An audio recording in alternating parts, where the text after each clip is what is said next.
Hello friends, स्वागत है आपका आपके अपने चैनल ऑनलाइन एग्ज़ाम स्टडी में। आज की क्लास में हम हिंदी के टॉप 30 क्वेश्चन आंसर को पढ़ने वाले हैं। ये क्वेश्चंस पिछली परीक्षाओं में पूछे जा चुके हैं और ये क्वेश्चंस वेरी सिलेक्टेड और इम्पॉर्टेंट हैं। तो चलिए स्टार्ट करते हैं आज की अपनी क्लास। आपका फर्स्ट क्वेश्चन है, भाषा विज्ञान की दृष्टि से ऊ किस प्रकार की ध्वनि है। भाषा विज्ञान की दृष्टि से ऊ किस प्रकार की ध्वनि है। सही उत्तर ऑप्शन डी होगा, पश्च संवृत्त ध्वनि है। अगला प्रश्न है, ओ और औ किस प्रकार के वर्ण हैं। ओ और औ जो हैं वो किस प्रकार के वर्ण हैं। तो सही उत्तर ऑप्शन डी होगा, कंठोष्ठ प्रकार के जो वर्ण हैं। अगला प्रश्न है, निम्नलिखित में कंठ ध्वनियाँ कौन सी हैं। निम्नलिखित में कंठ ध्वनियाँ कौन सी हैं। तो सही उत्तर ऑप्शन ए होगा, क और ख जो है वो कंठ ध्वनियाँ। य र ल व ये कैसी ध्वनियाँ, अंतस्थ ध्वनियाँ हैं। च छ ज झ जो है ये तालव्य ध्वनियाँ हैं। ट से अड़ा तक की जो ट ठ ड ढ ड़ है ये मूर्धन्य ध्वनियाँ हैं। अगला प्रश्न है, ये क्वेश्चन इम्पॉर्टेंट है। दो व्यंजन जब एक साथ मिलते हैं तो क्या कहलाते हैं। दो व्यंजन जब एक साथ मिलते हैं तो वो संयुक्त व्यंजन कहलाते हैं। जैसे कि श्र हो गया, छत्र हो गया, ये और ये त्र हो गया। तो ये जो चार वर्ण है ये संयुक्त व्यंजन कहलाते हैं। एग्जाम में कई बार पूछे जा चुके हैं। अगला प्रश्न है, प्रश्न नंबर 5 है, जिन ध्वनियों की गणना ना स्वर में की जाती है और ना ही व्यंजन में की जाती है उसे क्या कहते हैं। जिन ध्वनियों की जो गणना है वह स्वर और व्यंजन दोनों में नहीं की जाती है तो उन्हें अयोगवाह कहते हैं। अयोगवाह शब्द कौन कौन से, अंग और आहा। कौन कौन से, अंग और आहा जो है वो अयोगवाह वर्ण है। अगला प्रश्न है, प्रश्न नंबर 6 है, स्पर्श व्यंजन कंठ ध्वनि अघोष और महाप्राण ध्वनि है। स्पर्श व्यंजन कंठ ध्वनि अघोष और महाप्राण ध्वनि। यहाँ पर ऑप्शन बी होगा, ख जो है वो स्पर्श व्यंजन भी है, कंठ ध्वनि भी, अघोष भी है और महाप्राण ध्वनि भी है। अगला प्रश्न है, हिंदी वर्णमाला में व्यंजनों की संख्या कितनी है। हिंदी वर्णमाला में जो व्यंजनों की संख्या वो 33 है। तो सही उत्तर ऑप्शन बी है। अगला प्रश्न है, दिए गए शब्दों में शुद्ध वर्तनी वाला शब्द है। दिए गए विकल्पों में से जो शुद्ध वर्तनी का शब्द है वो ऑप्शन सी है, सच्चिदानंद। यहाँ पर सही लिखा हुआ, जबकि सांसारिक की बात करें तो इस तरीके से लिखेंगे,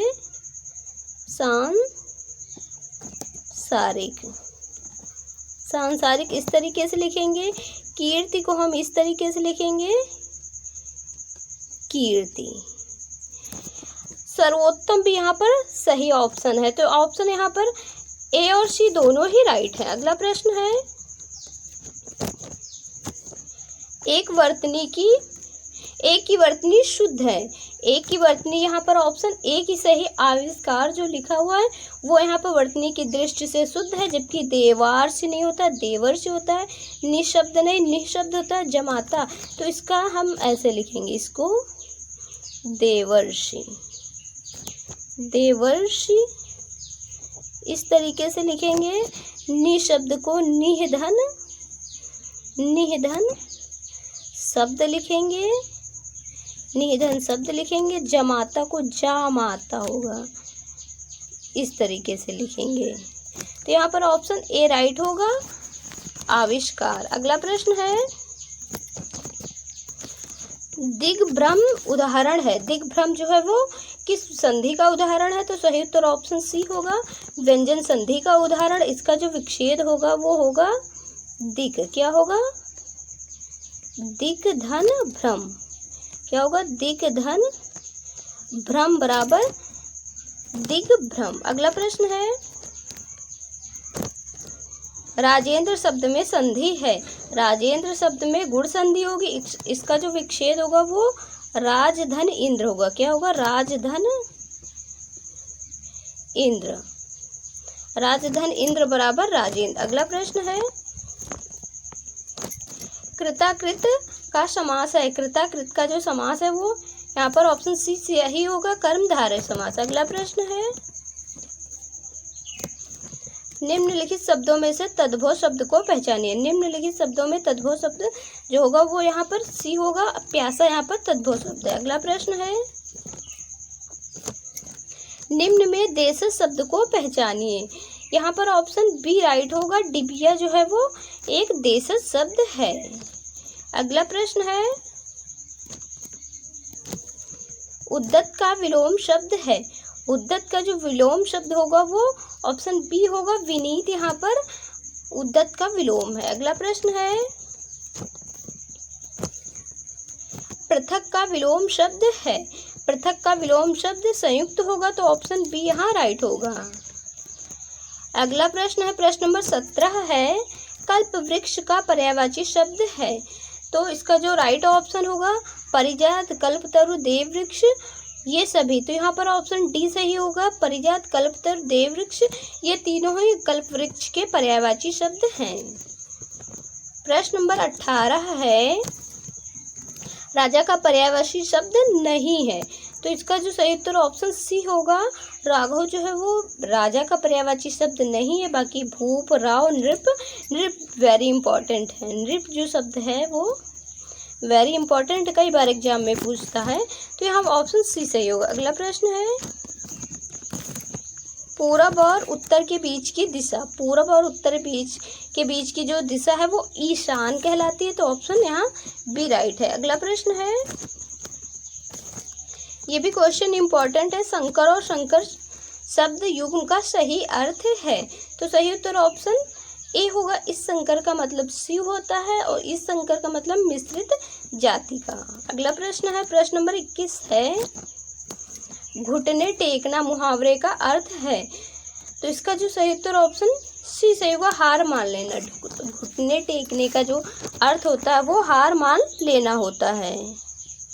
अगला प्रश्न है, प्रश्न नंबर 22 है, निम्न में से कौन सा समूहवाचक संज्ञा नहीं है। तो सही उत्तर ऑप्शन डी राइट होगा, डी दौड़ जो है वो समूहवाचक संज्ञा नहीं है। बाकी सभा, भीड़, कक्षा, ये तीनों समूहवाचक संज्ञा के भेद है, संज्ञा के प्रकार। अगला प्रश्न है, हिंदी में कुल कितने सर्वनाम हैं। हिंदी में कुल 11 सर्वनाम है, तो ऑप्शन बी राइट है। अगला प्रश्न है,